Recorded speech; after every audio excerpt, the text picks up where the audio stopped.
Hello, everyone. Welcome back to the Undiluted Word podcast. My name is Dara, your host. Once again, this is the Hall of Faith, a series where I bring on different people who I believe are my 21st century heroes of faith. And today I have one of my big sisters who I actually haven't spoken to in ages. So I'm so excited to have this opportunity to speak to her in this capacity as well. Hello. Hi, hey, Undiluted Word podcast listeners. Hi, everyone. Hey, could you please tell everyone your name and who you are? So, my name is Fawibe. As Dara said, I am her older cousin, sister. People say she looks like me. Yeah. Let's see. I am. What do you want to know about me? I am a wife and Yes. mother to a 13-month-old now. I'm also a physician, so I'm actually at work right now on a little lunch break. That's a little bit about me. That's good. Yeah, literally everyone says we look alike. If they know you, they're like, yeah, you guys look alike. You look alike. And I'm like, sure. Oh, it's so crazy. But yeah, it's a compliment to me, so I'll take it. Me too. So yeah, thank you so much for agreeing to come onto the podcast to share your experience with us. As I usually do, I like some icebreaker questions. So, as you already alluded to, you work as a physician and you're even currently at work. So, I appreciate you taking the time out to record this with me. Let's think it's the weekend after a long, busy week. How do you sort of de-stress? What do you love to do to just enjoy yourself? What do you do? Yeah. Okay, so weekends are usually catch up, but also self-care time for sure. So I like to get my nails done regularly. That's a way that I distress. So I literally just schedule something for this coming weekend. I like to get massages because I feel like ever since starting back at work after maternity leave, I just always have like this upper neck and back pain, and then my feet. Like I always need a good foot massage. So I get my massages, I get my nails done. Usually, every so often I get my hair done as well. Yeah, that's how I de-stress. I love spending time with my family, obviously. So anytime my husband is off, it's just time to check in and just relax. Either we like watching movies together. We have a couple shows that we watch together. We go to church together as a family. So I always look forward to that. Yeah. Lovely. I love the self-care. We really need the self-care. Because I feel like you're always so used to helping other people, taking care of their needs, and you're like, what about my needs? I put me first. Yes. So yes, thank you so much for sharing that. My next question is, what Bible character would you say you really relate to their story, or you really love reading about their experience and you feel like, yeah, I can see myself in this and I love how they've like experienced life? Is there anyone that springs to mind? That's a good question. I think I don't know if there's one character, but I really resonate with the characters who are not afraid to question God, not God as a person and who he is, but just question his decision making, or they're just going through challenges and they they're so intimate. They know God so intimately that they're not afraid to have conversations with him. So I think of people like Gideon. I think of people like Caleb, Joshua, Moses, Job. So a lot of those characters who just they've walked closely with God. God has been there every step of the way, but there are still challenges that they go through where they're just scared and just not understanding how things are going to turn out. Like, how am I going to defeat this big army? How am I going to be able to face Pharaoh? Why am I going through these challenges in Job's case? Like, where are you, God? And what are you doing? So those really have encouraged me in times of faith challenging, rocky moments. And I find that I'm also able to help other people to see that God is still there even in their challenges by also drawing on these characters and their stories. Lovely, thank you. I think I really love that, because a lot of the times we make it look as if like God just always has the final say and we don't really get a choice in this sort of discussion with God in terms of things that are happening to us in life. But I think it's really important that you said that these people, they did question God and say like, why is this happening? And they had that sort of dialogue with God. And I think a lot of us shy away from that, thinking it shows that we lack faith. But sometimes those are the things you need to be like, do you know what? I do trust you, but like we've got to have this communion and discussion about it. So yeah, I really like that you brought that up. Lovely. So I know why I've brought you here to talk specifically on things pertaining to waiting on God with regards to the fruit of the womb. And I think with regards to just waiting on God in life generally, because a lot of us will have things we're waiting on God for, and some things, because of the circumstances we're in, they seem impossible and kind of out of our reach. And you just like question, okay, like, God, what's actually going on? And the wait becomes like this like long stay that you're like, wow, when am I going to get out of it? I remember when I first started my podcast, and the first sort of season, I did talk about waiting a lot and like this waiting room, and how a lot of us find ourselves in waiting rooms in different seasons of our lives.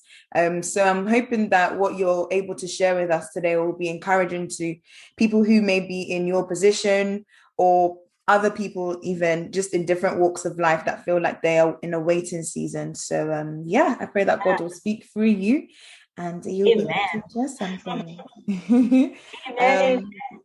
So I'll just start with a really open question and see where you sort of go with that, and we'll go from there. The question I ask everyone is, how do you personally think your faith has been tried, tested, and transformed over the years? Okay, yeah. What a beautiful question, and one that just makes you think back and reflect on God's faithfulness, which I love talking about. So for me, I think my faith journey probably started as far back as when I was about 16 years old. I come from a faith-based family, very God-centered. We're always praying to God about something and waiting for him to respond. And I feel like the first time I really, really prayed on my own for something and just begged God to come through was when my mom was sick. She was sick with kidney disease and she needed a transplant. She was gonna have to start dialysis. And I just remember really, really praying to God. Started reading the Ministry of Healing by prophetess Ellen White. And I just saw these promises. I saw the things that God could do, and my faith was really strengthened. And to the point I read about anointing, and I even, decided to go and anoint my mom with oil and pray for her. And around the same time, I could see God working in her through the dialysis, through being able to get a kidney transplant. And I just felt like that was such a vivid answer to prayer. It was that year that I decided I'm going to give my life to Christ wholeheartedly. I'm going to get baptized publicly. I'm going to start, reading the Bible for myself. And really, I even deemed myself as like this prayer warrior, because I just saw prayers being answered in the life of my mom. And I think that was really the beginning of my journey. And then shortly after that, a couple of years after that, I started college. at a public university, I became really active in the Adventist Students for Christ ministry there, and I also was a part of different Christian organizations, where again you're assembling with people who are having different challenges, praying to God for things, seeing God answering prayers, even though I myself wasn't going through any personal challenges as a college student. I was, just in that mode of just seeing God answering prayers left and right. And that was also a very huge part of building up my faith in college. And then when I graduated college, I started medical school, which, that was an answer to prayer too, because getting into med school is very competitive. And so that was an answer to prayer. I'm like, God is doing it again for me. And then in med school, I had some challenges. I think the first time ever just having challenges in school. As you go through elementary school, you go to middle school, you go to high school, you go to college, and you're just like breezing through. And then you get to med school and it's like, wait, like I actually have to study. I actually study the time. I actually, like, this is no joke. And so I had some challenges, and God again brought me through. I was able to get into the residency of my choice. And, again, like God is just answering prayers left and right. And I'm feeling really, really good and really, really strong in my faith, to the point where I asked a question one time, like, I don't feel like my faith has really been challenged per se. Like God has been so good to me. Like, I don't remember the exact content of the conversation I was having with my mom one time, but I just remember saying something to the effect of, man, like I have never really had a challenge. What does that mean for me? And my mom's like, don't pray for challenges. Like you don't need to have any like, faith breaking, this big happen. You don't want to ask for that. You don't want to pray for that. Like just be glad and bask in the goodness of God. And I'm like, okay. So I'm just, going about my business. And then I turned 28, and I had been married at the time for about a year and a half. And, we weren't planning on having children right after getting married. But then a year and a half in, we're like, maybe now would be a good time. So, I get off of my birth control, and literally within a month of me not being on birth control, I conceived. And, obviously a very exciting time. But then unfortunately, about a few months gestation at the time, we ended up losing that baby. And just to keep the story short, it was obviously a very, very trying time. You're like, you get through it and you recuperate. And, several months later, you just praying that, okay, God, we want to try again. And then I actually prayed a specific prayer at the time. When you lose a child, well, at least for me as the mom, I felt like having another child would kind of make that loss that, I was struggling. I was definitely struggling. So I was doing some counseling, and I just felt like, okay, if I got pregnant again and had a baby, then it would help me feel better about the initial loss. And, God being gracious as he always is, my specific prayer was, so the initial loss was in March of 2017. And then I prayed somewhere around August or so. I'm like, by my birthday, which is in October, I really want to be pregnant again. And lo and behold, I got off of birth control again, and 11 days before my birthday in October, I think my 29th birthday, I conceived, or I found out I was pregnant at least. And so it's like, wow, God, like you did it again, and you're really going to restore me, and everything is going to be, good.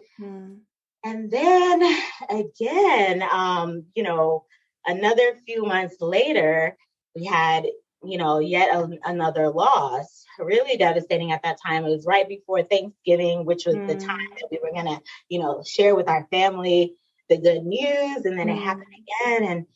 And it was, yeah, devastating to say the least. Disappointing, just confusion, because you're like, wait a minute, God, like I prayed for this. I thought you answered the prayer. How did this happen again? Yeah.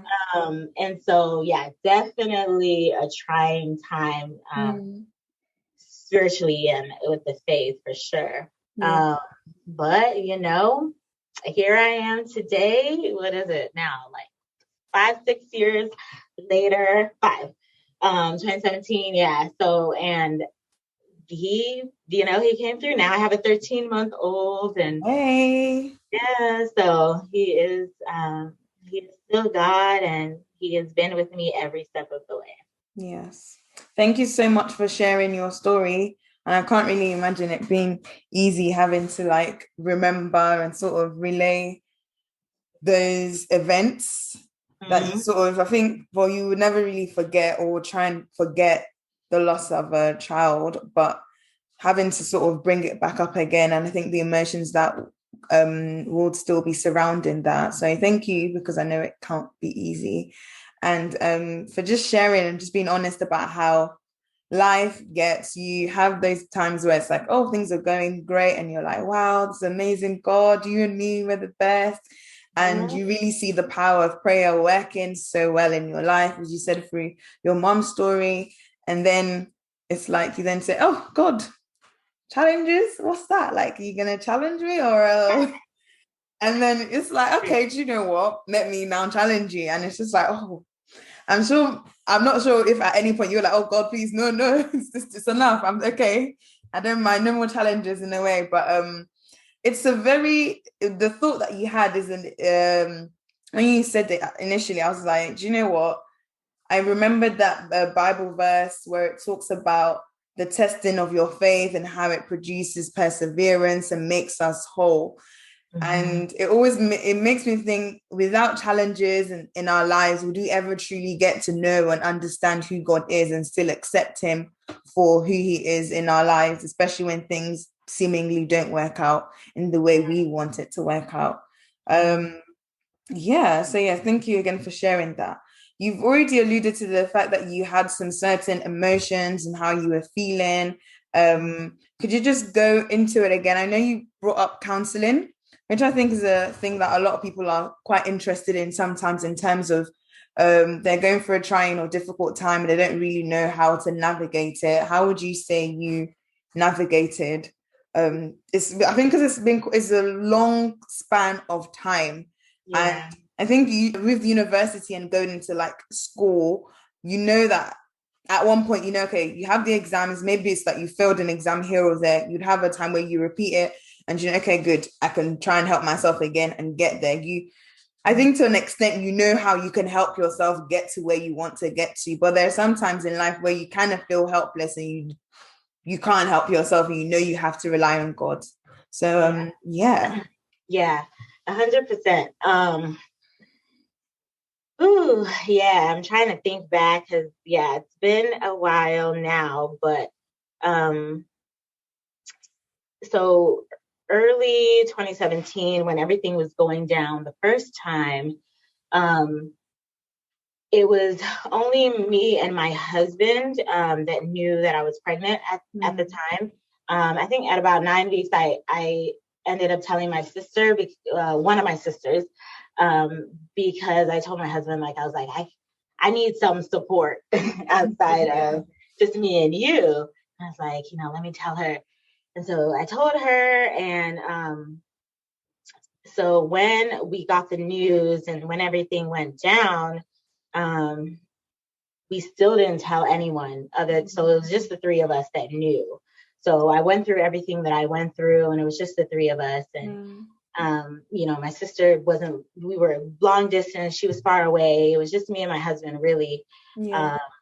And so we had each other, but things like this kind of affect the mom and the dad differently. And so I knew I needed an extra layer of support. You also don't, you a lot of times you don't want to like burden, I'll just speak for myself. I didn't want to burden my husband. He was also at the time in school. And even though he always told me like, I want to know how you're feeling. I want you to be able to come to me and bring, the tears and everything. Like I can handle it. But I don't even know. I think I ended up telling because at the time I'm in residency. And so I ended up telling we have a physician, kind of like liaison, mental health, wellness person. I ended up telling her, and she referred me to a psychiatrist. She was like, you need to see someone. And so when I talked to the head of psychiatry at my program, then she referred me to a therapist. Okay. And so that was definitely all God sent. And I spoke to the therapist every week for, 8 months plus. And it's just being able to talk about how I was feeling with her. And she was also a Christian. She was also of the same faith. So that was very helpful. And that was extremely important. But when it happened the second time, so sometimes you kind of rationalize, people have losses every day. Okay, if it happens, you try again. But when it happened the second time, and especially after feeling like this was going to be my, my restoration, like God answering the way he answered such a specific prayer, it was way too much to handle at that time. So at that time was when we finally opened up to our family about what we had experienced, what we were experiencing at the time and what we had experienced 8 months earlier. And I would say opening up really, really helped. It was a huge part of my healing journey, was just being able to finally tell people what we were going through, and sharing to me was therapeutic. So people grieve differently. And for me, I needed to share. I needed to just have more support. So having the support of parents, the second time it happened, my parents came down, they stayed with us for a week. I took off work. So the first time it happened, I went and did what needed to be done. And then I went back to work, didn't skip a beat, didn't take any days off. Because I was also chief resident, and there was just a lot going on. The second time around, like I said, it was just something I couldn't handle on my own. I didn't even think I could live through it. And so I took the time off that I needed, and then I had the family support physically. And then when we ended up telling both sides of the family, and they were all very supportive, and that was very helpful. But I think with things like this, again, when no one is there, you only have a God. So you can have all the supports, you can have the therapy, you can have the family support, but there are times where you're alone. No one is around, and it's just you and God. And that's when I really, really just knew that, man, there's just no one like our God, whether it's through song, whether it's meditation, whether it's hearing him audibly, when he is always there. And he met me at my lowest, and he was still there. He was just never not there. And that is the biggest thing that I was able to get out of this experience. And that keeps me going every day, just knowing that I'm never, ever alone with God. Thank you. I think it's very important that you've talked about how sharing with others is very therapeutic. And it's sort of like, I know a quote. I love quotes. There's a quote that goes like, a burden shared is a burden like halved, or something like that.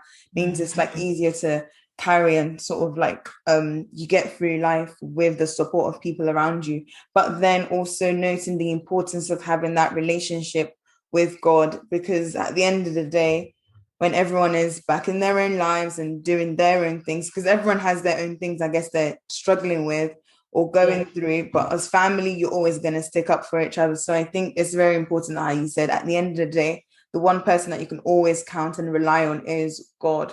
I want to know what type of how would I say, or because earlier we spoke about conversations that people have with God, all these characters are having with God.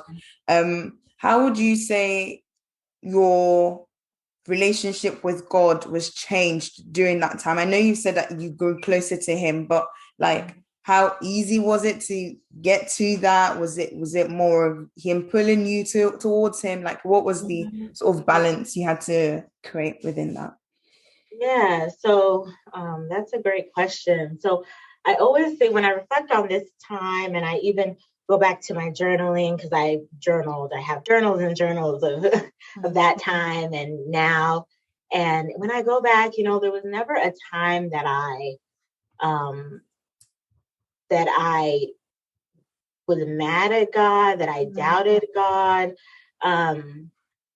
But I definitely asked, like, why? Like, why is this happening? I know that it didn't have to happen. I know that God, you could have made it made the outcome differently. Just questioning like everything, like why, like, should we even try? Like, what should we be doing? What are we doing wrong? Like, so many things that time won't allow me to go into, but there was just a lot of like, is now there are things that I know about you, God, from the Bible, meaning like you don't punish, you don't act based on our actions. Like you're a gracious God, you're a loving God. That's just who you are, and um, you do things. Everything you do, you have a purpose in doing it. Yeah. So, because I'm a physician and I see patients, I see women, a lot of women who go through things like this.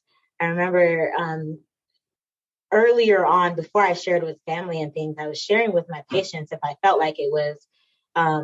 like they needed to hear my story or a little bit of my story, I would be able to empathize with them and let them know, I just had something similar happen, or I've done this and that. And I started to wonder, like, oh God, is this why I'm going through this? So that I can, are you making me a better physician? Are you, is this why? And I'm like starting to accept it a little bit. Yeah. But definitely still like,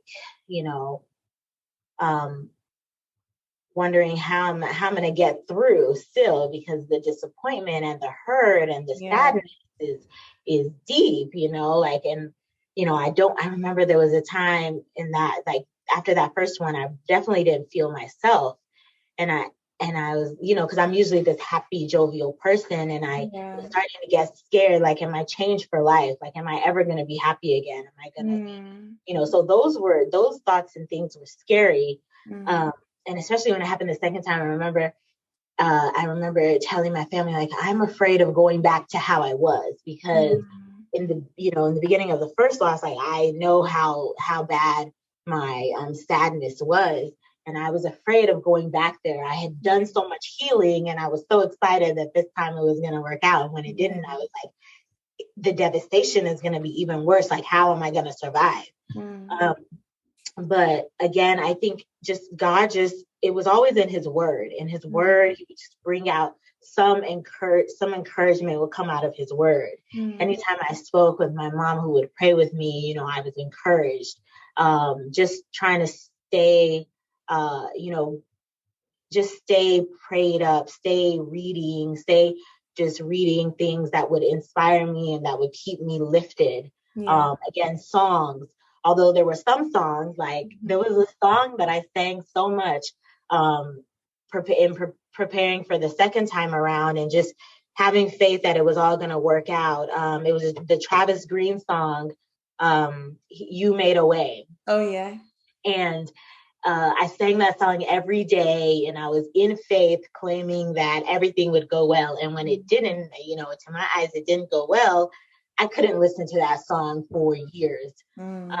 Even now, sometimes I skip it for whatever reason. Sometimes I skip it because I'm like, that song didn't come through for me at the time. No matter how many times I sang it. So there were, things like that came up. But overall,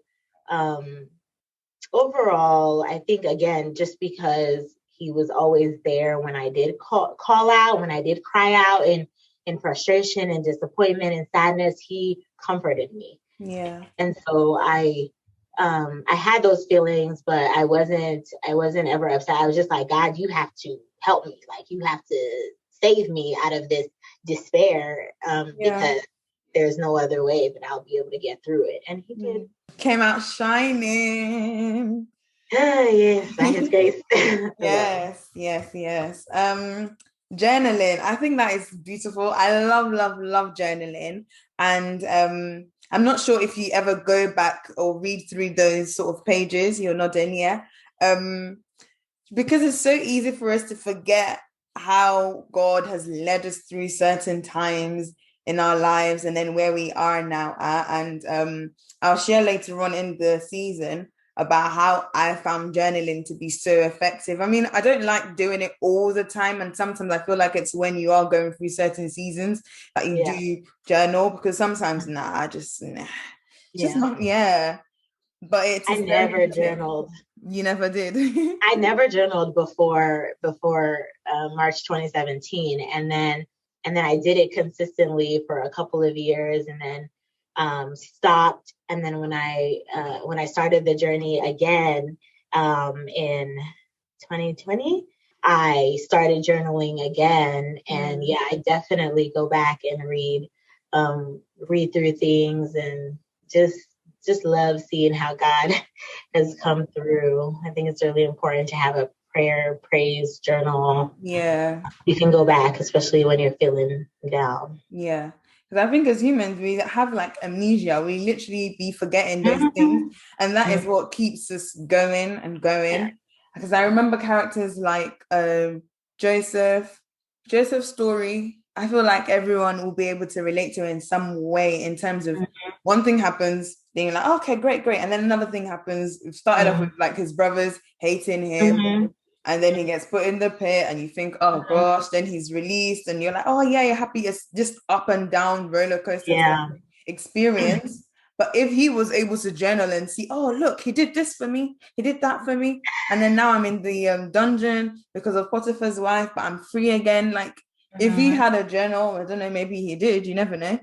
Because he was so convinced that God will always come through for him. And I think that is, I feel like modern day journaling does for us, that it does give us that remembrance. And you just being able to be so frank with God about your opinions and your emotions, like how David is essentially in Psalms, and we see all these raw emotions that he demonstrates. I also love the fact that you talked about trying to understand the purpose, because I think a lot of the times when we are going through things, we always try and think, what is the purpose? Sometimes we see and it's clear what the purpose is. Other times it's not until years after that we're able to see. But as you said, you're able to empathize and then like sympathize with these ladies who may be going through what you were going through as well. And you're able to actually build that rapport with them and know that, oh, you're not just talking for talking's sake. So I think that was really, really important. Lovely. I love the song You Made a Way. And it's interesting how you say certain songs and maybe even Bible verses can change based on your experience of now experiencing it in life. It reminds me of sometimes you read Bible verses and you think, okay, I'm going to now sort of incorporate into my life or use that as what keeps me going. And sometimes it doesn't necessarily work out how you expect it to work out, as you've just used in the illustration of the song as well. I think in the past, people have said, oh, but how can you, the Bible was written for these people and there were certain people like, I know so many people talk about Jeremiah 29:11 and say, oh, for I know the plans I have for you, plans to prosper you and not to harm you, to give you a future unexpected, good Mhm. expected end. And people are like, oh, but how do you know God was talking to you as well about it? It was just for the people right there. He was talking to Jeremiah and all of them. Mhm. And it's Mhm. just like, what do you, the audacity? That's how I've been looking at them like, what do you mean? But I guess there are some times where you struggle with Mhm. really being able to accept that this Bible verse or this promise is for you.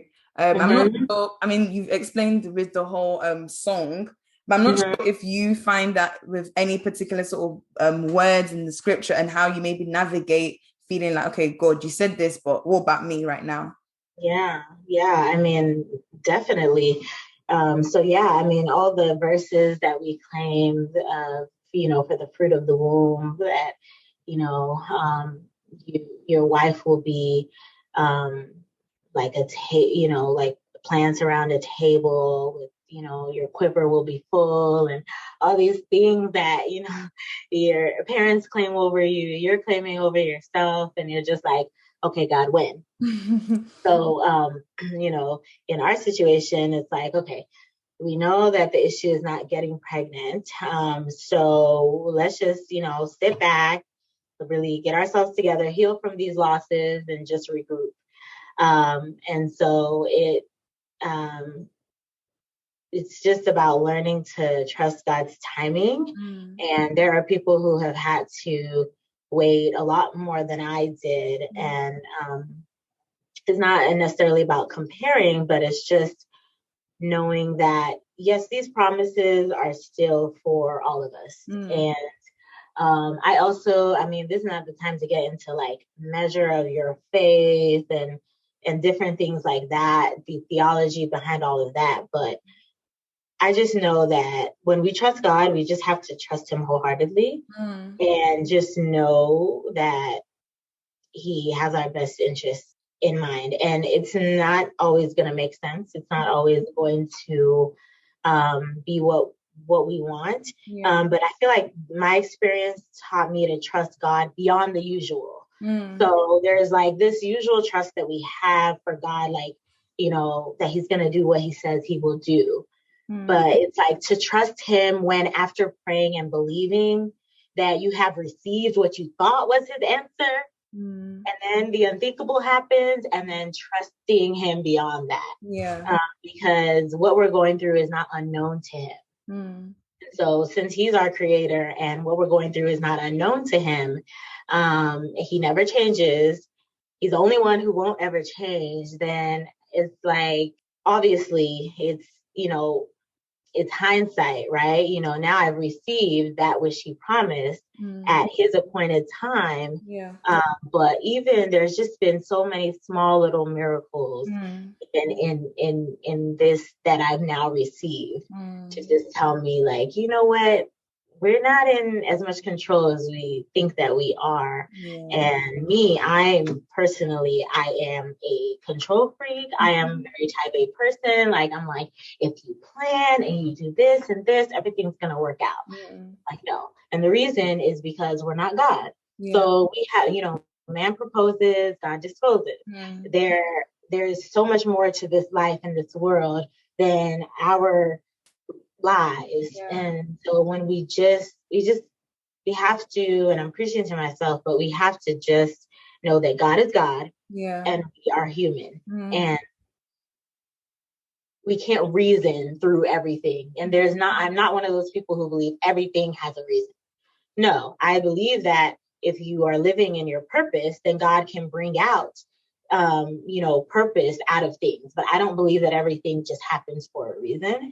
And I think once we dispel that notion, then we won't feel as hurt and disappointed when things happen, Mm. at least to the point of where we no longer trust God, or we feel like, okay, these words must not be for me and must be, Mm. on another planet somewhere. Yeah.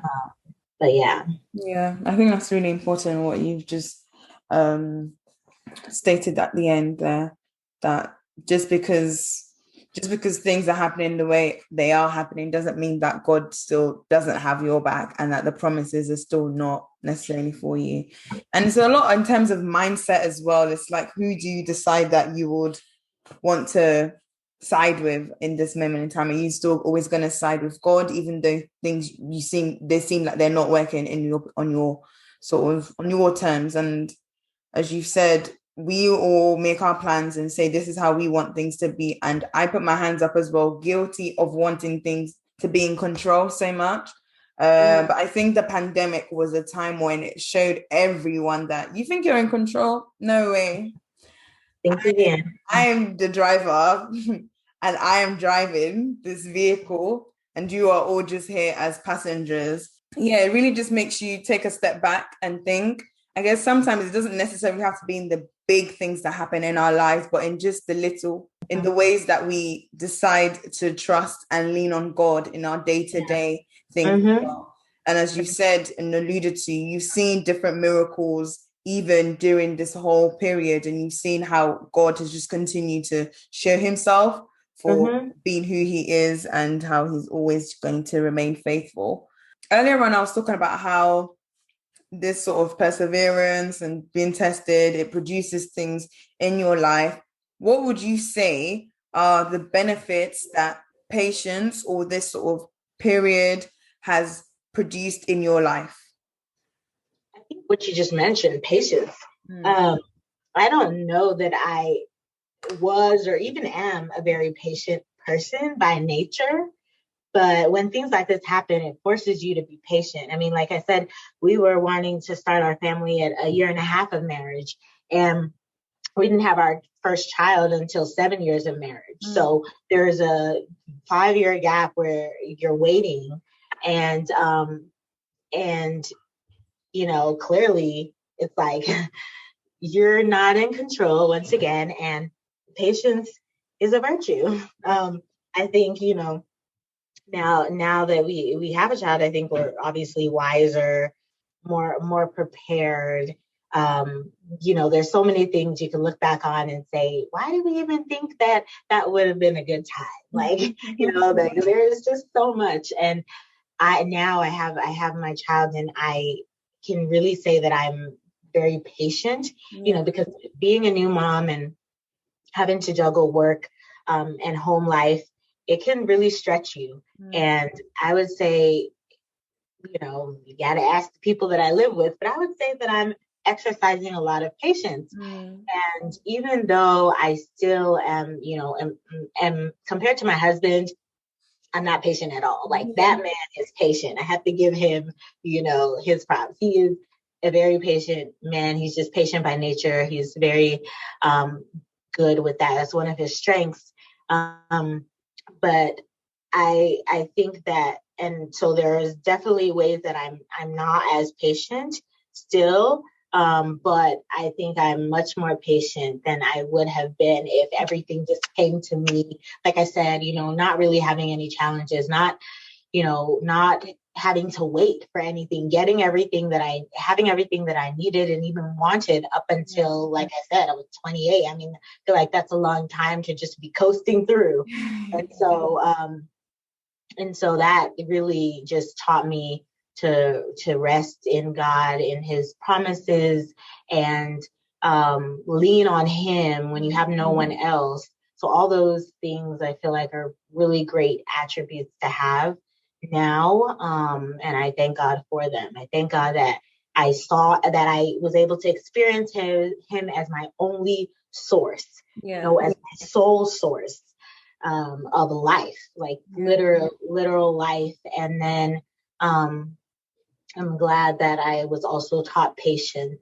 So when I get, you know, little disappointments and setbacks here and there, it's not the end of the world, because I've experienced such deep loss, and so now I'm able to definitely, I think, be patient with myself, be a lot more patient and empathetic with others too. Yeah. Lovely. Thank you. So I think the question I want to ask now is in particular with regards to that waiting period. So you've talked about the fact that your waiting period was about 5 years, again, in between your losses and then waiting for your child now. And the thing is, you didn't know when the end of that waiting period would have been. I'm not sure. Well, I don't know. God sometimes tells people that, yeah, this is when your time of waiting will end, because I know in the Bible, he definitely tells them, look, you're going to be under captive. The Babylonians are going to have you for this amount of time, and that's it.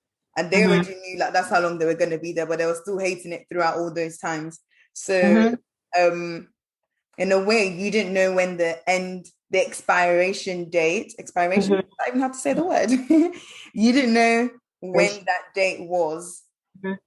How what does this waiting season look like for you in particular? I also want you to sort of touch on how you're here going through something personal, very sensitive, and we know how people in this world are with whatever it is you're waiting for, the noise that comes from outside, as if you're not already dealing with your internal thing, no matter what it is you're even waiting for. But we know in the we're Nigerians, Nigerian culture, everyone's like, oh, when are you gonna have a child? I'm here, I finished university. When are you gonna have a husband? My grandma, I asked her, what she made puff puff for my birthday. I said, oh yeah, thank you so much for the puff puff. She's replying me saying, God will bless you with the fruit of your womb. She will bless you with your bone of your bone and your flesh of your flesh. I'm like, ooh, okay. So there's this external noise as well. How do you navigate through all of that during this waiting season, which makes it that much more difficult? Yeah, so trying to think back, to give you specific examples. So I think when we, without again being long-winded and sharing too many details, I think when we realize, acceptance. So, you know, grief has different stages. You got denial, shock, you have acceptance, and then, you know, moving forward. I think once I was able to accept what had happened, I was able to receive the support that I needed. I knew God was for me and not against me, all that lovely jazz. And also we were very busy. You know, I definitely had to keep myself busy with work, and also with getting my faith even stronger. I think I definitely spent time. I mean, this is where my spiritual journey really grew. Like I said, you can be on a journey, but without the challenges, you're not forced. You know, some people say there's a saying that talks about, like, you know, being forced to your knees. I mean, you know, I definitely prayed every day, went to church every week. I don't know how serious I was with having a daily Bible reading and devotional time, but I know during this time, I mean, I was always, you know, anytime I could, I'm listening to something, I'm listening to a sermon, I'm listening to podcasts. I mean, even you, I don't know when you started your podcast or when you started sending us the monthly messages, but I just remember so many of your words being so inspired and really encouraging me. And I'm sure I would reply to you like, man, I really, really needed this. And this is just so on point. So I was constantly listening to podcasts, listening to sermons, you know, getting into devotionals. That's when I really discovered and got into Joyce Meyer.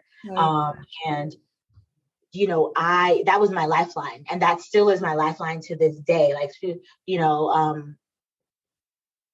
I need to have that hour before I get out of my bed to really be able to fill myself with these things. And that all started with the challenges.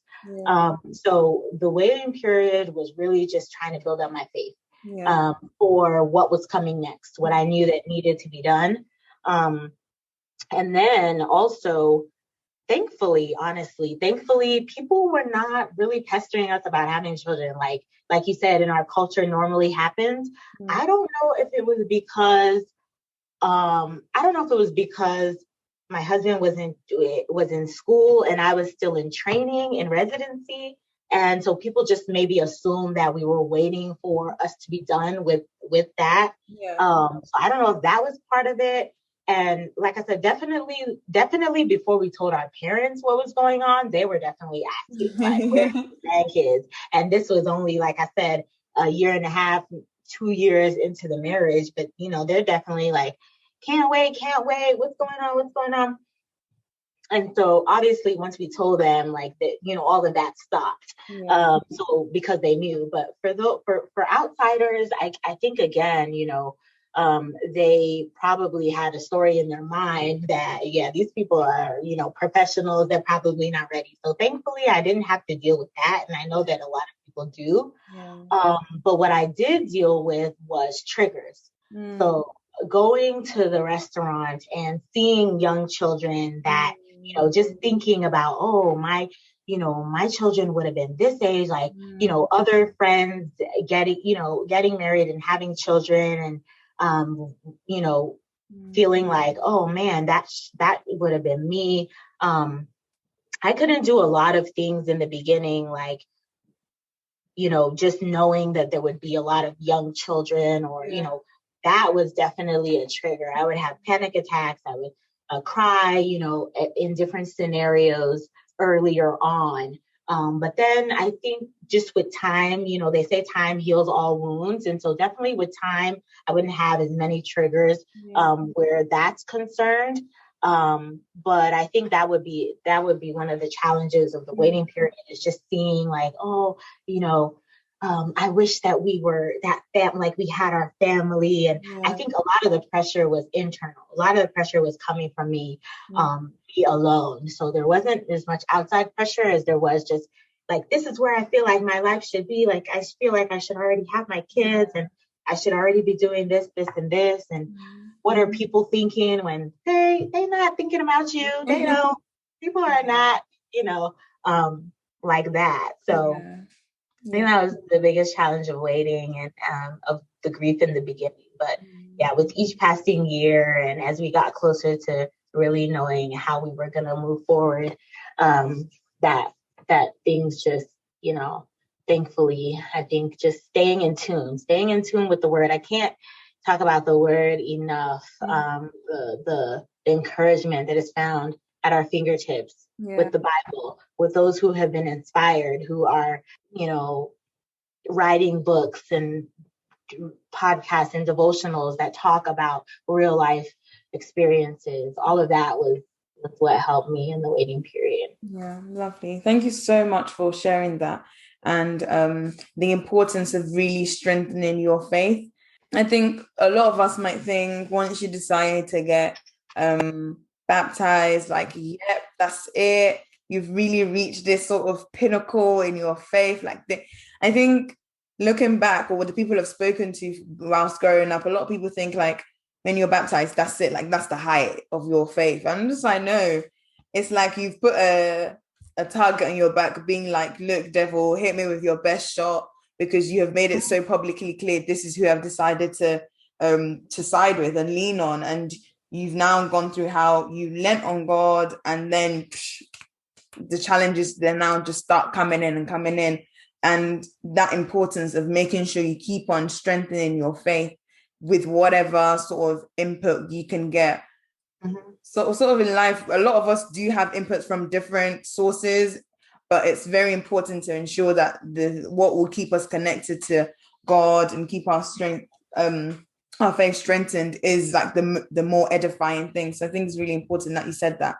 And keeping busy, because being idle will also not be necessary. It wouldn't be beneficial for us.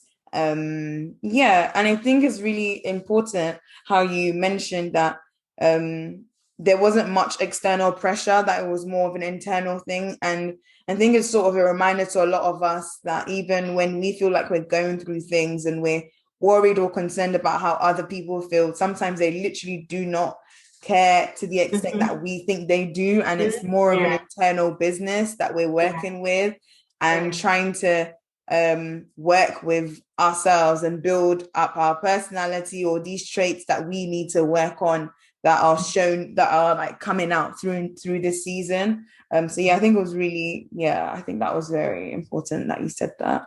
Yeah, I love that. I love that. Cool.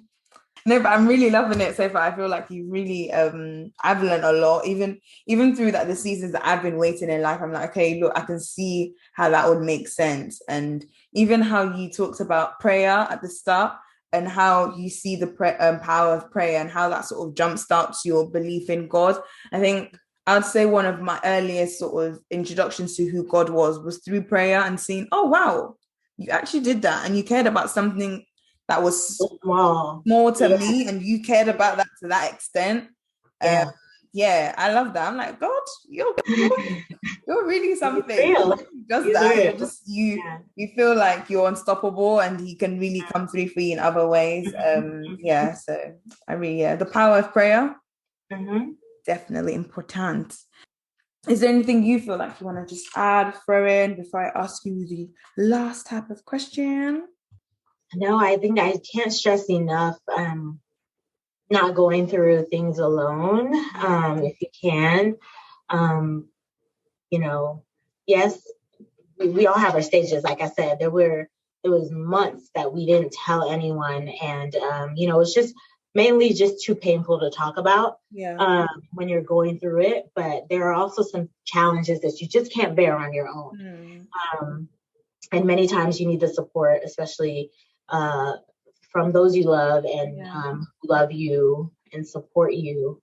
But also do not underestimate the power of praying to your God, being open, telling him how you feel, not being afraid or scared that he is not going to understand or he's going to judge you or condemn you. Like, he already knows how you're feeling. So you might as well let it out and let him comfort you through the words of people, through his word. There were books and books that I read. The power, you talked about the power of prayer. I just remember I think it's Matthew Ashin Lowell, or there's one author that just writes these books, and they just have so many promises, and they're just proclaiming all these things, and just encouraging, just really encouraging, because life goes on, and you have to live, you have to move, but you can do it with God. Yeah, definitely. I just thought of one more thing before I even go into my last question. I keep talking about my last question. Yeah, I'm reminded, initially when I was like, oh, what characters you sort of think of.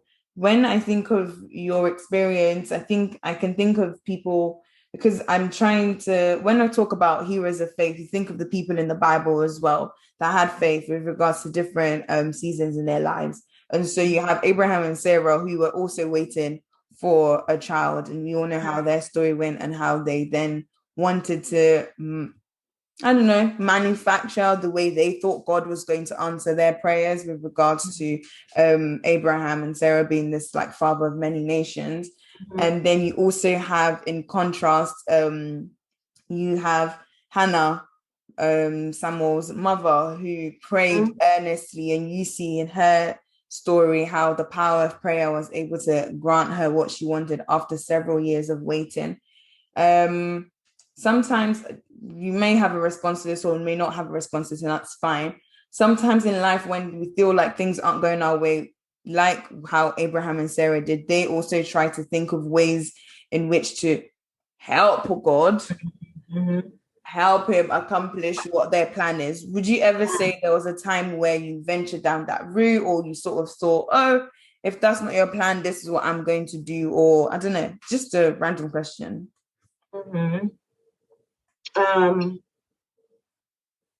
So I do, obviously I'm in the medical field.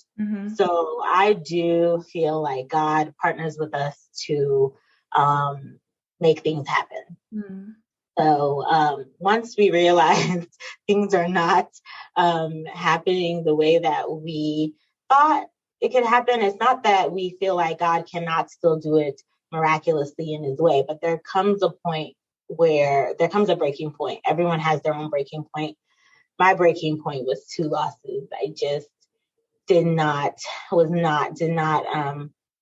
feel comfortable. Obviously, it was, a joint decision between my husband and I, but I was like, I don't want to just leave things to fate anymore. Like, I want to do what we can to avoid another devastating loss like that. And so obviously, just like the other 2 times with prayer and fasting and consultation with God and spiritual leaders, we decided that we were going to go through IVF and genetics to help us in growing our family. And again, through a series of little miracles, that is what has allowed us to have the baby that we have now and the ones that are still to come. So, I believe that God made it so that he is the only one who can receive the glory in our lives. And that's because there is so much that goes into pre-genetic sampling and IVF. There's so much. Is it the cost that is not covered by insurance? Is it the thousands of medications that you have to take? Is it the timing? Is it, it's hundreds of things that have to come together and to make it happen. And in my case, it's only God. It's been God all the way. And so, yeah. Thank you so much for sharing the fact that at the end of the day, God still is in control, and he still makes things work in the best way he believes is possible for him to do it. Yes, thank you so much for sharing that, because it is such a sensitive topic. I think it is important that you mentioned how you are a physician, you're a medical doctor, the same way I'm in the medical field as well. And we have that other insight into how life is, especially with regards to our bodies, and not necessarily letting science and faith and God being so separate and being so nah. That's like a whole different discussion entirely. But I love the fact that you have basically made it clear that God is still in the midst of those that are within these fields, and the wisdom for such things to happen, it is still all him. And at the end of the day, he gets all the glory. So yeah, all of it. I really love that. Thank you so much. As always, I ask my guests what their undiluted word sort of take-home points are. So could you please give us 3, it could be from what you've already said so far, your 3 main points that you want anyone who is in this season or who may be entering such a season of just waiting on God, what your advice will be? Know that what you're going through is not unknown to God. He knows. I know that he's there. Even when you don't feel like you can feel him, he is. So it's mind over matter, right? So know that he's there. Know that he's gracious and he's loving, and he will be with you every step of the way. It may not be easy. It may be very painful, but he is there. Tap into your community. Get the support that you need. Get therapy. Have your support. When you get into something like this, you realize how many people are going through it. But a lot of, but it's like I said over and over, it's painful.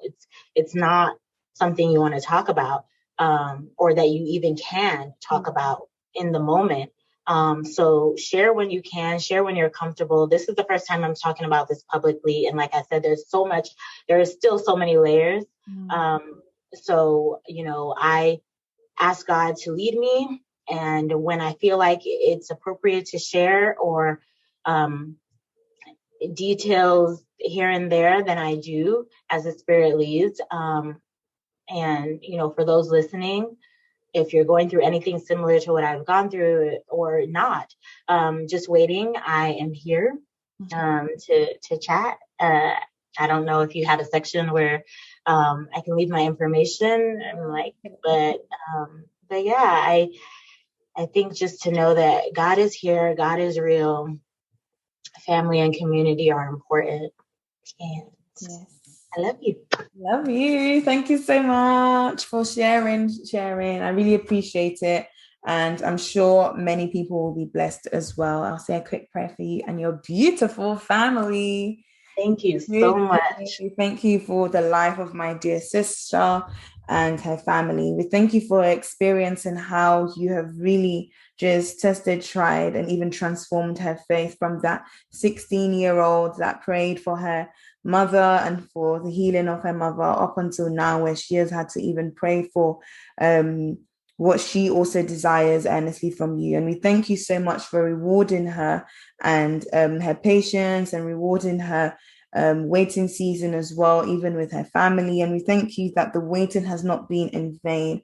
And it has not only come with this beautiful miracle of a bouncing baby boy who is now even 13 months old. We thank you for all the lessons and how she's been also able to transform the lives of others in the past, in these last few years, and also from those that will be listening to this podcast, and for those in the future as well. I just pray that you will bless anyone who is listening and they're in a season of their own. I pray that you continue to strengthen their faith and lead them to the point where they know that they can solely rely and just lean on you and trust that you'll be able to come through for them wholeheartedly. In Jesus' name I pray, amen. Amen. Thank you so much. Thank you, beautiful Dara, my baby. Thank you so much for your definitely need to FaceTime. Yes. I can see everybody. Yes, we will do that soon. But no, thank you for your ministry. God has been so good in your life, and you have truly, when I say that, I have forwarded your messages on WhatsApp, like, it's inspired. You're inspired. So God bless you and your endeavors. Thank you. Love you. Love you. Talk soon. Bye. Bye. You have just finished listening to an episode of the Undiluted Word podcast, The Hall of Faith. In this episode, by faith, Fiend waited on God and she was comforted by his presence. We hope you have been blessed by the experience of our special guest and hero of faith. If you have further questions or comments about this particular topic that you would like to pose, either to the guest or myself, don't hesitate to send a direct message on Instagram or an email to theundilutedword@yahoo.co.uk. Details can be found in the show notes. Here's your reminder to follow our Instagram page @theundilutedword_ and sign up to receive alerts about new blog posts on our website, www.theundilutedword.com. Don't forget to subscribe to this podcast on your favorite listening platform so you don't miss an episode. One last thing, it will be selfish not to share with a friend or two, so share. Till you hear from me in the next episode, stay blessed. Bye bye.